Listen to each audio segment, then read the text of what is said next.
Dulu tuh kayak yang nyari duit itu susah banget mas. Seorang anak mahasiswa saldo rekeningnya ratusan miliar. Jadi teman-teman nih yang lagi stuck nih, bisnisku kok nggak maju-maju nih, lunasin utang kok susah banget gitu ya. Coba.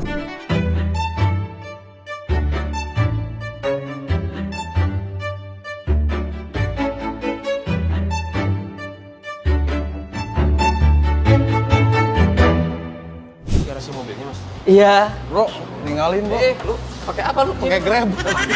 Lu nggak cukup di sini doang. Masa gua mau di mesin bro? Pakai remote bro. Masya Allah bro. Ini showroom apa? Ini punya kakak saya sih, Mas Febri ya. Oh.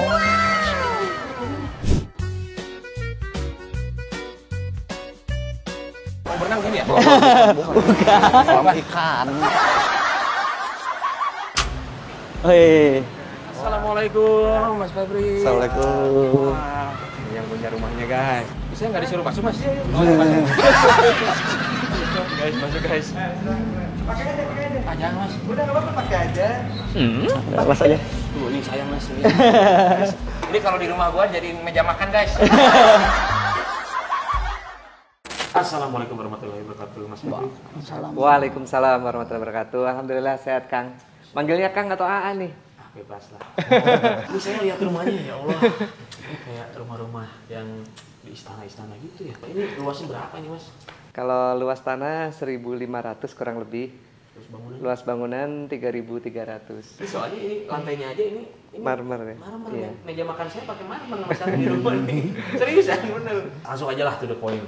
Mas Febri, latar belakangnya tuh memang udah kaya seperti ini gitu. Dengar-dengar tuh anak dari supir bis Damri katanya ya. Betul, betul. Jadi saya aslinya dari Solo. Bapak saya sama bapaknya Mas Randu, sopir bis Damri. Kemudian saya sama Mas Randu ngerantau ya ke Bandung. Kita alhamdulillah diterima di Institut Teknologi Bandung.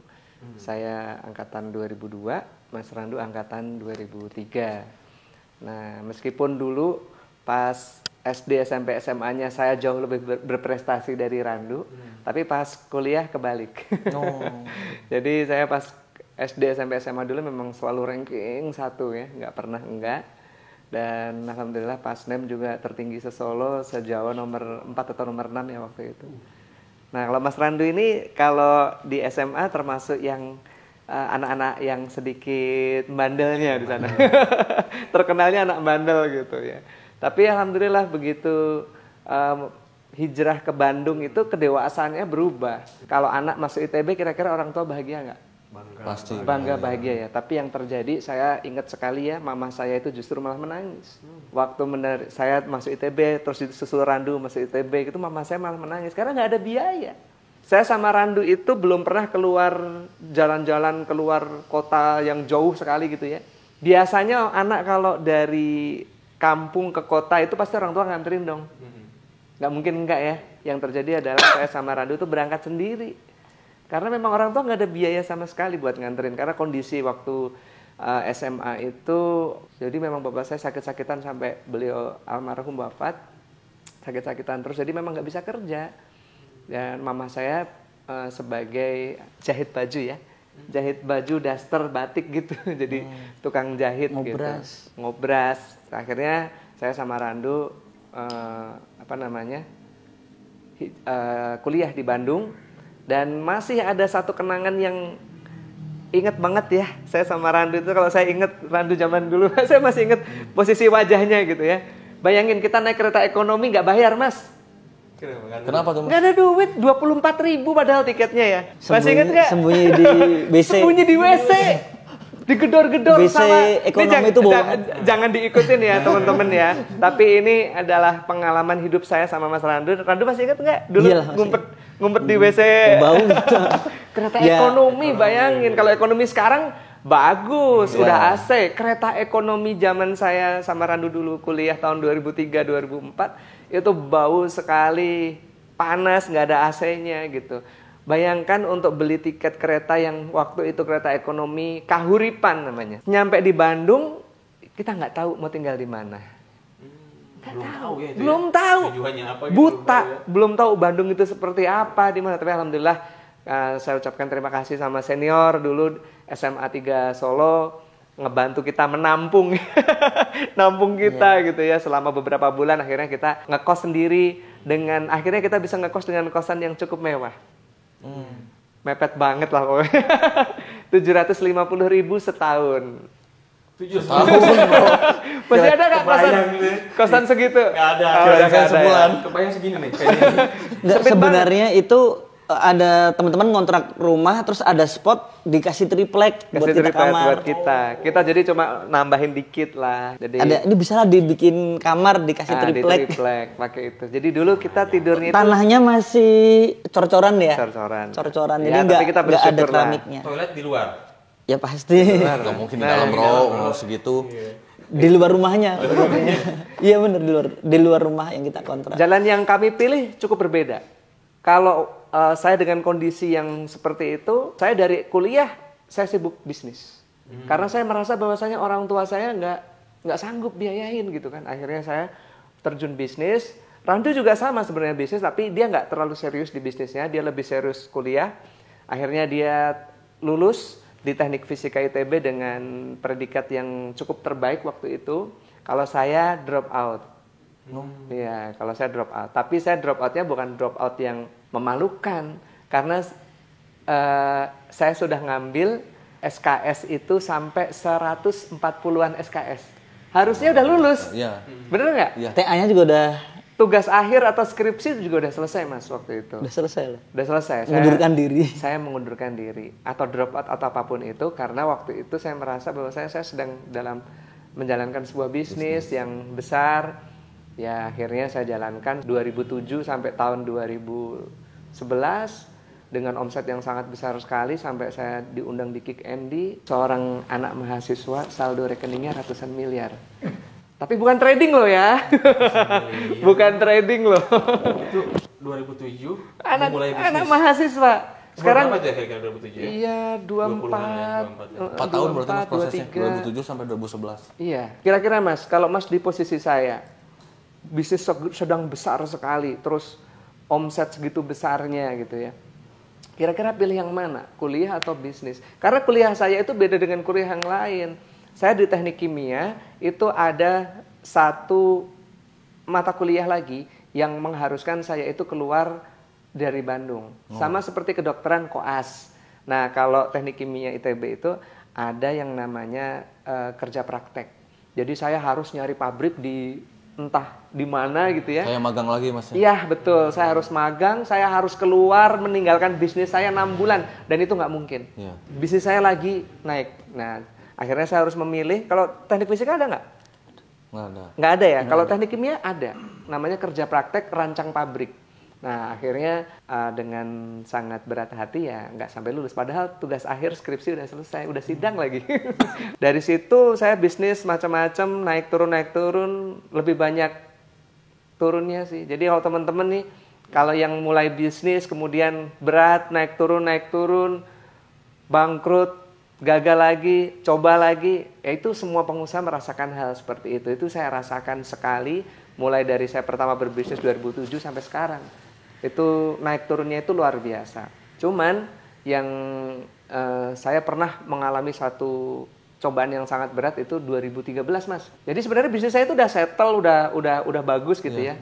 2013 saya itu salah gaul. Pergaulan di situ tuh mencari relasi dan lain sebagainya, tapi ternyata saya kurang dewasa. Gaulnya sama siapa? Siapa tuh mas? Gaulnya sama orang-orang bagus, orang-orang hebat gitu. Saya waktu tahun 2012-2013 itu ada klub supercar pertama di Indonesia. Oh iya. Pertama kali klub Lamborghini Ferrari yang ramai banget di Indonesia itu kan 2013-2012. Saya beli mobil waktu itu pertama kali Lamborghini Murcielago. Masih ada sekarang mas? Udah dijual. Oh, udah dijual. Waktu itu dibeli sama Pak Bamsud yang beli Lamborghini Murcielago saya. Berapa itu harganya mas? 2013? Murah sih, di bawah 5M lah. Murah. Ya kalau kita bandingkan dengan Lamborghini yang model-model sekarang kan beda sekali. Cuman memang Lamborghini Murcielago sekarang itu harganya udah nggak masuk akal. Jadi dulu sempat murah tapi sekarang nggak masuk akal. harganya. Jadi kalau Mas lihat mobil saya di bawah itu sebetulnya bukan liabilitas tapi investasi. Karena saya dari 10 tahun yang lalu main supercar, kemudian saya jual unitnya, saya belum pernah mengalami saya jual itu dengan harga lebih murah, belum pernah. Naik tuh. Iya, kalau Mas biasa jual mobil dipakai setahun, 2 tahun, 3 tahun, harganya naik atau turun? Turun ya. Nah, kalau supercar itu beda. Nabung itu Ya, kan ya. justru Investasi. investasi. Jadi kalau melihat wah mobilnya banyak banget nih, hisapnya gimana dan lain sebagainya, nah, itu adalah bisnis. Jadi jangan dilihat itu adalah liabilitas atau kita bermewah-mewahan, tapi sebenarnya bisnis. Karena mobil saya memang keluar masuk. Kemarin ada beberapa unit Ferrari dan lain sebagainya, itu ketika dijual alhamdulillah untung semuanya. Nah, kembali lagi ke cerita yang tadi. 2013 saya ngelihat orang, waduh, orang-orang hedon semua lah. Ternyata saya levelnya masih jauh sama mereka gitu ya. Wah, mobilnya pokoknya Lamborghini yang terbaru dan lain sebagainya gitu. Dan saya melihat mereka semuanya ketika ngobrol itu, ternyata kebanyakan memang mobilnya, mohon maaf nih, leasing semua gitu ya. Cicilan semua gitu. Sedangkan saya waktu itu memang beli cash. Nah, saya tergoda, Mas. Akhirnya saya ambil, waktu itu kalap lah istilahnya kayak gitu ya. Saya ngambil Lamborghini Aventador, harga 11 miliar, 4,5 miliar DP-nya. Terus cicilan itu sebulan itu 275 juta. Nggak banyak. bulan. Sebulan 275. Nggak banyak. Cicilan. Nggak banyak, bro. Ya, kalau dilihat dengan penghasilan saya waktu dulu itu ya nggak seberapa gitu. Makanya langsung di ACC sama bank. Terus saya ngambil lagi Ferrari F430, Ferrari California. Terus Cicil semua itu. Cicil semua, Mas. Karena ditawarin terus sama itu bank yang banyak kita pakai lah gitu ya. Nah, itu tuh ditawarin terus, Pak, ambil dong ini apa namanya KKB, ambil. Wah, saya ngambil. Saya ngambil waktu itu Range Rover Evoque, Porsche, terus ngambil lagi. Pokoknya total ada 5 unit mobil lah. Dengan total hutang itu sekian puluh miliar. Dan Masya Allah, subhanallah, tidak perlu waktu lama, Mas. 3 bulan. Apa tuh, Mas? Sejak saya pertama kali ngambil cicilan, yang terjadi adalah bisnis saya pokoknya dihancurkan sama Allah. Karena Allah Subhanahu wa taala berfirman dalam Al-Qur'an surat Al-Baqarah ayat 275, A'udzubillahi minasyaitonirrajim. Bismillahirrahmanirrahim. Alladzina ya'kuluna ar-riba la yakumuna illa kama yakumul ladzi yatakhabbathu asyaitanu minal mas. Dzalika bi annahum qalu innamal bai'u mislur riba wa halallahu al-bai'a wa harramar riba. Faman ja'ahu mau'izatun mir rabbih fantaha falahu ma salaf wa amruhu ilallah wa man ada faulaika ashabun nar hum fiha khalidun. Yamhaqullahu riba wa yurbis shadaqat wallahu la yuhibbu kulla kafarin asim. Artinya, orang-orang yang makan riba, mereka tidak bisa berdiri melainkan seperti berdirinya orang yang kemasukan setan karena gila. Karena mereka mengucapkan bahwasanya jual beli sama riba itu sama. Bahwasanya bank itu, konven syariah itu sama aja. Wa halallahul bai'a wa harrama riba. Padahal jelas Allah itu telah menghalalkan jual beli dan mengharamkan riba. Jadi riba itu jelas haram. Peringatan bagi pelaku riba di ayat ke-276-nya, yamhaqullahu riba wa yurbis shadaqat. Allah akan memusnahkan riba. Wah, itu udah ancaman Allah itu. Al-Baqarah 276, yamhaqullahu riba. Orang yang makan riba pasti dihancurkan. Kalau enggak berarti istidraj. Kalau istidraj berarti dia nanti dipol-polin di dunia untuk memaksimalkan azabnya di neraka nanti. Kita kan nggak mau gitu kan. Nauzubillahi min dzalik. Nah, makanya kalau orang-orang seperti kita ini, orang yang disayang sama Allah ini, kalau kita berbuat salah, sama seperti seorang orang tua yang sayang sama anaknya. Kalau anaknya berbuat salah, ngebut-ngebutan di jalan, nggak pakai helm. Wah, itu kalau anak saya ambil, saya gamparin pantatnya gitu kan. Apakah saya jahat sama anak saya? Enggak, karena saya sayang sama dia. Kalau dia kebut-kebutan di jalan, nggak pakai helm, ya celaka nanti dia. Teman-teman nih yang ngambil riba, kemudian kok bisnisnya malah melempem. Nah, itu Allah sayang sama teman-teman. Allah akan memusnahkan harta riba gitu. Jadi saya doakan teman-teman yang memulai usahanya bisa tanpa riba, insya Allah. Amin. Karena ketika teman-teman mulai usaha dengan riba, bukan untung yang didapat, tapi buntung. Itu yang saya alamin. Saya dulu merasa bahwasanya bisnis saya ini kalau saya ngambil ruko, saya ambil ruko sampai 24 unit. di Surapati Kor itu. Semuanya riba. Ngambil mobil, pokoknya hutang saya itu puluhan miliar lah waktu itu. Dengan cicilan per bulan itu lebih dari 2 miliar. Allah mengingatkan saya dengan seketika. Bisnis hancur semuanya. Pendapatan yang tadinya miliaran per bulan jadi nol. Jadi yang tadinya kita dimuliakan menjadi dihinakan. Buka pintu langsung. Orang-orang di depan rumah pakai jaket hitam. Jaket kulit ya, jaket kulit itu. Itu sehari bisa 4-5 bang. 4-5 bang. Iya. Saya drop itu 2013 sampai 2017, Mas.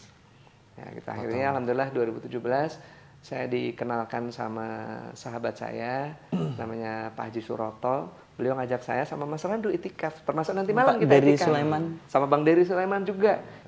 Nah, dari 2017 ke 2019 lah itu mulai ada perbaikan-perbaikan ekonomi dan hutang lunas semuanya alhamdulillah. Kita sedekah yatim dan lain sebagainya. Cuman yang jadi perbedaan sekali ya ditolong Allah sama sebelumnya itu adalah di tahun 2020. Kondisi pandemi. Saya dulu jualan eco racing, Mas. Pernah dengar? Ya. Ya, 2017 sampai 2019 saya itu jualan eco racing. Makanya saya bilang tadi kan 2017 saya diajak itikaf, disitulah muncullah eco racing. Mulailah ada perbaikan gitulah. Mulai penghasilan, lunas hutang dan lain sebagainya seperti itu. Cuman 2020 apa yang terjadi? Pandemi. Orang nggak bisa bepergian. Lockdown, PSBB. Kira-kira orang pakai mobil motor nggak? Enggak. Kira-kira laku nggak kalau jualan aditif bahan bakar? Nggak laku. Nah makanya 2020 itu kita langsung terjun bebas. Mungkin sama seperti bisnis-bisnis yang lain juga 2020 terjun bebas semuanya. Tapi 2020 itu anak saya masuk pondok. Kelas 1 SMP masuk pondok. Niatnya mau jadi hafiz Quran. Nah di situ saya terharu banget lah ya. Saya sampai meneteskan air mata ngelihat di pondoknya di Jati Handap gitu. Wah, ini anak saya semangat banget mondok ini pengen jadi hafiz Quran gitu. Ini kayaknya kalau saya ngambil anak yatim kayaknya bagus nih ya. Saya jadi tergerak gitu. Nah bulan Juli 2020 itu saya langsung woro-woro, saya informasikan ke teman, saya informasikan di medsos saya juga, di Instagram saya, di Facebook saya informasikan. Saya mencari 1.000 anak yatim. 1.000. Punya duit nggak waktu itu? Enggak. Waktu itu nggak punya duit, bayangin. Bisnis lagi nyungsep, lagi pandemi, saya jualan aditif bahan bakar, lagi lockdown. Nggak ada yang keluar ya, naik motor, mobil. Orang di rumah semuanya nggak ada yang beli gitu kan. Tapi saya memulai program yang kayak nggak mungkin gitu. Saya perlu 1.000 anak yatim, saya biayai. Akhirnya tahun 2020 itu masuk 34 anak, Mas. Karena nyari anak yatim tuh nggak gampang juga loh. Makanya banyak orang yang bilang saya punya sekian ribu anak yatim gitu. Mohon maaf saya agak sanksi gitu. Karena saya mencari anak yatim aja susah banget gitu. Yang mau kita biayai, yang mau kita pondokkan di Pondok Pesantren Madinatul Ulum di Jati Handap, Bandung. Sama satu lagi pondok pesantren di Cisaranten di dekat rumahnya Mas ya, di Antapani. Guru Minda. Betul. Guru Minda. Sekarang di situ udah sekitar 50-an di situ. Iya.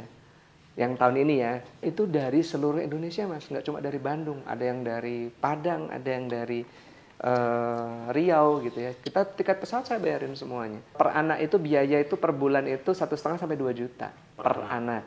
Kalau 10 anak aja udah 20 juta. Belum tiket pesawatnya, kalau dia mudik lebaran itu kan harus kita bayarin gitu kan. Saya mondokinnya pun bukan di pondok pesantren yang biasa, tapi pondok pesantren yang cukup bagus gitu.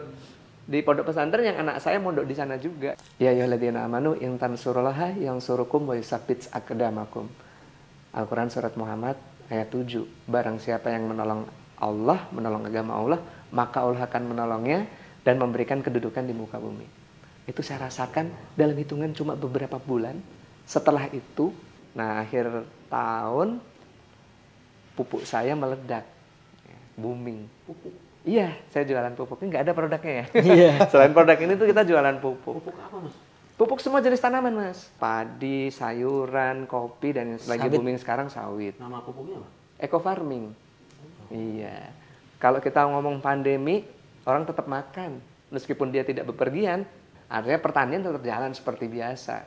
Gitu. Dan alhamdulillah Allah menolong kita. Pupuk eco farming ini booming sekali. Selain produk-produk saya yang lain, ya ini produk-produk yang lain. Gitu.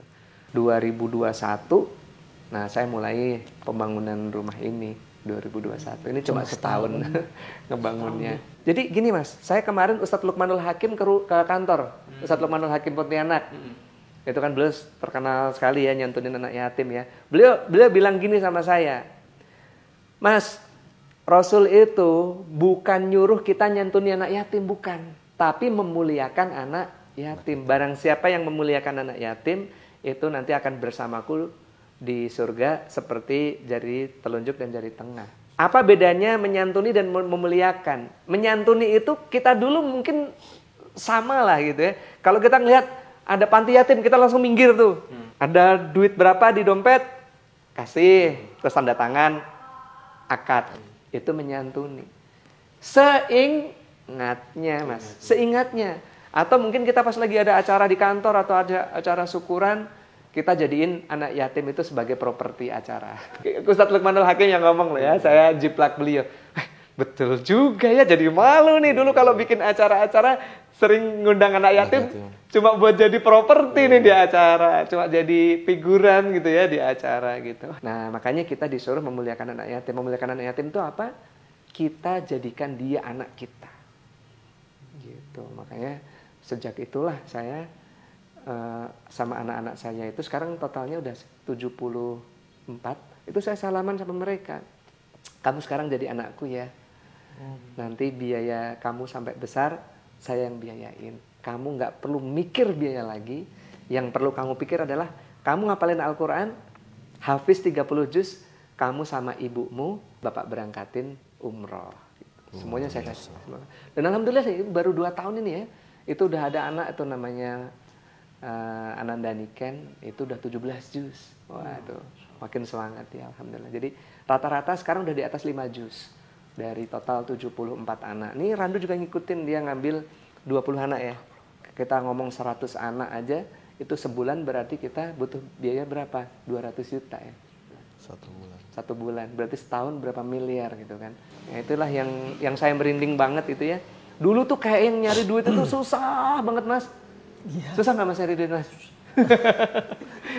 Nyari duit itu ya sering ketipu orang, ketipu partner bisnis gitu kan, ketipu gitu. Kalau Allah sudah menolong kita, merindingnya Mas, udah selesai lah urusan dunia. Itu saya rasain banget. Kenapa kok hidup saya berubah sekali selama 2 tahun terakhir ini? Yaitu saya bukan menyantuni anak yatim, tapi memuliakan anak yatim. Saya ambil mereka jadi anak saya, akad gitu, jadi anak. Kamu sampai dewasa, tanggung jawab saya. Gitu. Kalau hanya sekedar menyantuni, mohon maaf nih. Mungkin orang-orang juga banyak yang nyantuni anak yatim, tapi seingatnya, seada duitnya, ya kan. Tapi kalau kita muliakan, kita jadikan anak, itu jadi prioritas. Pengeluaran kita tiap bulan tuh. Silahkan teman-teman, kalau bisa mulai ngambil anak yatim ya, jadiin anak angkat gitu ya, 1 aja. Nggak mahal kok, paling 1,5 juta sampai 2 juta gitu ya. Tapi nanti lihat bagaimana nanti baginda Rasul itu ya memberikan syafaatnya. Nggak cuma nanti di yaumil akhir gitu ya, tapi dalam keseharian kita ini kayak kita itu ditolong, dibimbing gitu. Insya Allah, gitu Mas. Sama bro. Insya Allah, saya pengen nanti setelah ini Rezeki langsung bener loh. pulang dari sini langsung kita cari anak yatim. Insya Allah. Lu kan yatim bro? Tapi udah bukan anak, udah bukan anak. Belum balik sebelum. Nah ini juga teman-teman kalau yang lihat video ini, kalau ada anak yatim, saya masih nyari banyak gitu ya. Jadi saya kalau dapat, saya tuh punya ruko banyak, puluhan ruko, dan itu kebanyakan memang sudah disewa dari dulu sama beberapa bank dan lain sebagainya. Bayaran sewa itu memang nggak saya pakai sama sekali, saya untuk anak yatim gitu. Jadi kalau ada anak yatim yang mau saya biayain, nah boleh datang ke kantor saya, Best Corporation Syariah di Kompleks Surapatikor. Nanti bisa cari Mas Aldi atau Bu Retno. Ya, nanti Nanti insya Allah akan kita biayai sampai dewasa. Nah, buat yang duafa pun kita juga insya Allah kita mulai programnya. Jadi nggak harus yatim, duafa juga boleh. Tapi minimal hafal juz 30. Nah, ya. Minimal hafal juz 30 ya. Minimal Satu juz aja ya. Satu juz aja. Nah, kalau yang yatim nggak ada syarat. Asal mau ngapalin Al-Quran aja. Kalau yang yatim dari umur? Dari umur 6 tahun. Dari 6 tahun. Ya, kalau yatim dari umur 6 tahun sampai umur 13 tahun ya. Karena kalau sudah berapa tahun? Berapa tahun? Saya 17.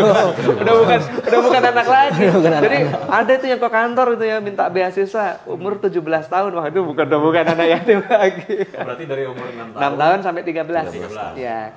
Kalau yang duafa ya itu juga mungkin bisa umur segitu juga atau umur kita lebih prioritaskan SMP SMA gitu ya yang berprestasi ya kita berikan beasiswa. Itu tadi salah satu rahasia ya dari Mas Febri. Tapi gini Mas, saya satu pertanyaan. Kalau misalkan, kan karena kalau kita ngambil anak yatim butuh biaya. Oke lah minimal 1.500.000. Nah sedangkan di luar sana ada yang memang buat diri sendiri aja nggak sanggup, apalagi ngebiayain anak yatim. Ada tips nggak selain rahasia sukses, misalkan yang nggak mampu untuk membiayai anak yatim? Selain itu ada nggak? Ngenalin anak yatim ke saya. Nah, itu jadi amal jariah. Jadi anak yatim yang teman-teman kenalin ke saya, terus anak yatim tersebut saya biayai, pahalanya juga ngalir kayak ngenalin. Sanatnya masuk. Iya, ngalir juga kayak ngenalin. Yang jadi wasilah amal kebaikan juga. Gitu, insya Allah. Gua nanti mau ngenalin sama Mas Febri aja dulu. Boleh. Berkah-berkah. Lu udah sanggup bro? Hah? Lu udah sanggup? Oh iya, insya Allah bro. Banyak cicilan sih lu. Belum buka kartu. Mas Rando, gimana nih Mas Rando nih? Ada yang mau di-share juga nggak? Mas Rando? Saya sebenarnya cuma ngikutin beliau aja. Saya belajar dari beliau itu teladan bagi saya. Dan ternyata saya berusaha mengikuti, saya ngambil anak yatim juga bener rezeki ngocor tadi sempat main ke rumah saya ya. Banyak beras di rumahnya loh. Berasnya banyak banget. Nanti kita main sana ya. Berasnya banyak banget. Terus tadi ada tempat fitness gratis juga. Masya Allah. Ini adik kakak menjadi inspirasi buat kita semua. Luar biasa. Ya memang Mas, jadi kalau kita sedekah bahan makanan itu dibayarnya sama Allah itu kontan. Saya dari dulu sering sedekah, tapi sedekahnya uang gitu ya. Dan salah lagi sedekahnya. Ke ustadz-ustadz terkenal gitu. Saya dulu kan dari dulu tuh pas lagi banyak duit dulu gitu ya, mainnya sama ustadz-ustadz terkenal, sedekahnya lewat beliau sampai miliar-miliaran gitu ya. Kalau kita mau terjun langsung gitu ya, itu Allah akan ngelihat gitu. Jadi nggak kita cuma nitip sedekah gitu ya. Nah ini mama saya kondisi sangat minus sekali ya. Ini yang saya masih ingat sampai detik sekarang. Kondisi masih minus. Saya sama Randu dulu, masih ingat nggak dulu kita zaman kecil kalau makan biasanya pakai apa, Ndu? Iya, satu telur aja dibagi. Iya, satu telur dibagi bertiga, terus nasi, sayur sop, tempe pakai kecap. Tempe terus pakai kerupuk gitu doang. Jarang banget kita makan ayam itu sebulan sekali ya. Makan ikan itu mungkin sekian bulan sekali gitu. Daging. Ya, tapi dengan kondisi yang seperti itu, mama saya, semoga Allah selalu berikan kesehatan dan umur yang panjang buat beliau. Beras ya, 1 karung gitu ya. Nggak mahal lah beras 1 karung. Sekarang beras 1 karung paling 50.000 5 kilo. Ya. Diplastikin kecil-kecil. Mungkin 1 karung itu jadi 50. Jadi 50 atau jadi apa? Dibagiin ke tukang-tukang beca. Nah itu mama saya itu kerjaannya. Dari zaman kita susah. Nah kalau sekarang ya jangan ditanya. Wah bagiinnya ya berkarung-karung lah di rumah sekarang gitu. Allah Subhanahu wa ta'ala berfirman dalam Al-Quran surat Al-Ghafir. Surat 40 ayat 79 dan ayat 80. A'udzubillahi minasyaitonir rajim. Allahul ladzi ja'ala lakumul an'ama litarkabu minha wa minha ta'kulun. Walakum fiha manafi'u wa litablughu 'alaiha hajatan fi sudurikum wa 'alaiha walal fulki tuhmalun. Ini ada satu ilmu lagi boleh enggak nih? Boleh. Nah, saya itu ngalamin banget perubahan ya. Yang tadinya jualan susah tahu-tahu orang malah rebutan gitu ya. Dulu kita nawarin produk itu orang ini barang apa gitu, bahkan produk saya dibully di medsos dan lain sebagainya. Tapi sekarang datang ke kantor bawa truk buat beli pupuk itu bawa truk gitu ya, rebutan. Ada ustadz saya, Ustadz Nasir Hafizahullah, lulusan Yaman di pondok pesantren yang nanti malam kita itikaf di sana. Beliau menyampaikan ayat ini, Mas Feb, tahu nggak di Al-Quran itu banyak sekali ayat-ayat surat-surat yang tersirat, yang tidak nampak maknanya, yang dijelaskan oleh baginda Rasul. Contoh surat Yasin. Ada nggak di dalam surat Yasin, bacalah surat Yasin ini supaya urusan dipermudah? Nggak ada kan? Tapi baginda Rasul menyampaikan. Surat Al-Mulk, ada nggak di dalam 30 ayat surat Al-Mulk itu disampaikan, bacalah 30 ayat ini supaya terhindar dari azab kubur? Nggak ada, tapi baginda Rasul menyampaikan. Tapi ada satu ayat, Mas, yang ayat ini tersurat, yaitu tersampaikan langsung. Nah, kalau kita amalkan insya Allah dahsyat ini. Ya, apa Ustaz? Ini Al-Ghafir ayat 79 dan 80. Allahul ladzi ja'ala lakumul an'am. Allah yang menciptakan binatang ternak, litarkabu minha wa minha ta'kulun, untuk kalian kendarai dan kalian makan. Walakum fiha manafi'u wa litablugu 'alaiha hajatan fi sudurikum. Dan di dalam binatang ternak tersebut ada manfaat lain, yaitu untuk menyampaikan hajat yang tersimpan di dalam hati. Gimana caranya binatang ternak kok menyampaikan hajat dalam hati? Kira-kira gimana, Mas? Kata beliau, caranya satu, dibeli dulu. Beli binatang, domba ke, ayam ke. Udahnya gimana, Tat? Disembelih. Udahnya dagingnya dibagi-bagikan. Kurban. Jadi kalau kita kurban cuma setahun sekali, salah. Karena kurban setahun sekali itu adalah belajar kurban. Tapi praktek kurban itu setiap saat, setiap waktu. Sebanyak-banyaknya, sesering-seringnya. Nanti malam saya juga pagi ini nyembelih 2 ekor. 2 ekor domba. Nah, ketika kita nyembelih, Mas Randu juga nyembelih, nanti malam kita bagiin tuh ke orang-orang sekitar pondok gitu. Saya mulai melakukan ini itu sekitar 2-3 tahun yang lalu. Rutin tiap hari Jumat, malam Jumat kita nyembelih domba, terus dagingnya kita bagi-bagiin ke orang miskin, anak yatim. Itu luar biasa sekali, dahsyat. Nyembelih binatang ini itu adalah satu kegiatan yang dicintai Allah, bukan dari zaman baginda Rasul, tapi dari zaman Nabi Adam. Nabi Adam mau nikahin anaknya ini, disuruh kurban anaknya. Nabi Ibrahim, kemudian Nabi Muhammad, itu kita disuruh untuk SAW, kita untuk nyembelih binatang ternak. Jadi teman-teman nih yang lagi stuck nih, bisnisku kok nggak maju-maju nih, terus mau lunasin utang kok susah banget gitu ya. Coba sisihin duit, beli ayam 10 ekor, 20 ekor, 50 ekor. Atau beli domba 1 ekor. Udahnya disembelih. Sambil melihat darah itu mengalir, hati mengucapkan hajat kepada Allah. Ya Allah, lunasilah hutang-hutangku. Ya Allah apa gitu ya, sembelih. Nyembelih sendiri ya? Nyembelih. Kalau bisa nyembelih sendiri. Itu insya Allah teman-teman semuanya, Allah akan menolong melunasin hutang semuanya. Nggak usah itu sedekah, nitip-nitip ke siapa, nggak usah nitip-nitip ke doa, lakukan sendiri. Ya, beli binatang, beli domba, beli ayam, sembelih, bagi-bagiin. Oh, itu luar biasa, saya rasakan sendiri. Ayam dulu, Bro. Ayam dulu. Boleh, nggak ada masalah. Karena lele juga nggak apa-apa. Nyembelihnya gimana lele? Nggak bisa. Iya. Ayam boleh tuh, karena nggak semua orang suka kambing ya. Kalau ayam insya Allah semua orang kemakan lah. Nah ini Mas, saya pengen tahu ini apa nih Mas? Kopi stamina pria dewasa. Kopi stamina. Ini dari ini usaha dari Mas Beh. Betul.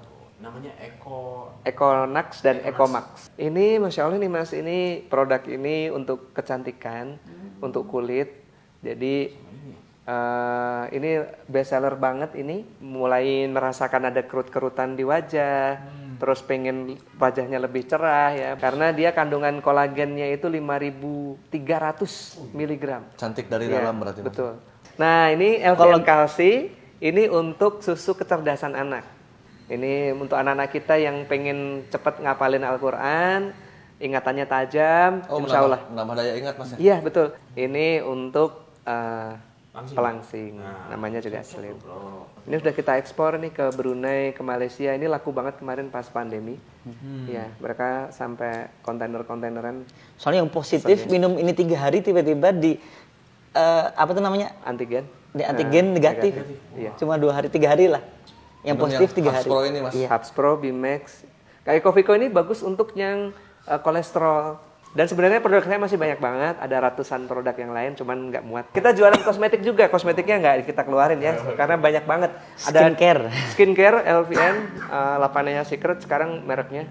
Itu ada day cream, night cream, serum siang, serum malam, peeling lotion, terus ada micellar water, ada body serum, ada sabun, macam-macam lah, banyak sekali. Ada parfum-parfum juga. Itu tadi kita belajar sama beliau, ternyata dari nol nih guys ya, dari nol, Dari minus, Pak. Dari jalan kaki, dari jalan kaki Pak, dari minus, dan sekarang alhamdulillah beliau dari numpang. sukses ini guys ya, masya Allah. Itu tadi rahasianya. Terima kasih banyak Mas Febri dan Mas Randu, kita udah diizinin silaturahmi ke sini. Mudah-mudahan silaturahmi ini menjadi panjang terus ya. Amin, amin, amin.